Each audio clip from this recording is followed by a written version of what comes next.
भारत के job market में काम करने वालों के लिए आने वाला वक्त मायूसी की वजह बन सकता है।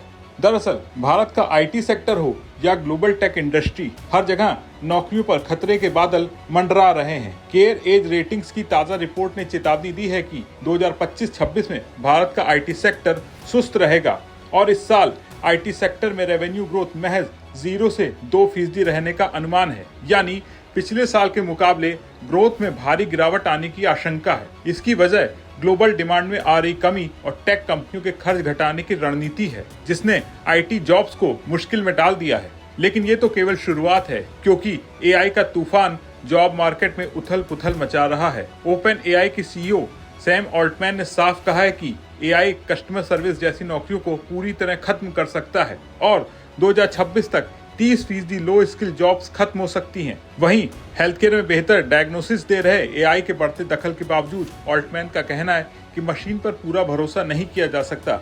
साइबर सिक्योरिटी जैसे रिस्क के साथ एआई का दबदबा जॉब मार्केट को बदल रहा है। दूसरी तरफ अमेरिका से भी भारतीय आईटी वर्कर्स के लिए बुरी खबर है। यूएस प्रेसिडेंट डोनाल्ड ट्रंप ने गूगल और माइक्रोसॉफ्ट जैसी टेक कंपनियों को कड़ा संदेश देते हुए कहा है कि अमेरिकी टेक कंपनियां अब भारत में वर्कर्स हायर नहीं करेंगी। ट्रंप ने कहा कि टेक इंडस्ट्री को अमेरिका फर्स्ट रखना होगा। ट्रंप ने हाल ही में हुई एआई समिट में साफ कहा कि अमेरिकी कंपनियां अब ना चीन में फैक्ट्रियां लगाएंगी, ना भारत में जॉब्स देंगी। इससे भारत की मुश्किल काफी बढ़ सकती है, क्योंकि देश के आईटी सेक्टर के 60% क्लाइंट्स अमेरिकी कंपनियां हैं। अगर कंपनियां ट्रंप के दबाव में आ गईं, तो भारतीय आईटी कर्मचारियों के लिए बड़ी मुश्किल खड़ी हो सकती है और यूएस की इस पॉलिसी से आईटी जॉब्स में 20% कमी की आशंका है। कुल मिलाकर देखा जाए तो इन तीनों झटकों से जॉब मार्केट पर गहरा असर पड़ेगा। आईटी सेक्टर में सुस्ती से पूरे सेक्टर के लिए समस्या खड़ी हो सकती है।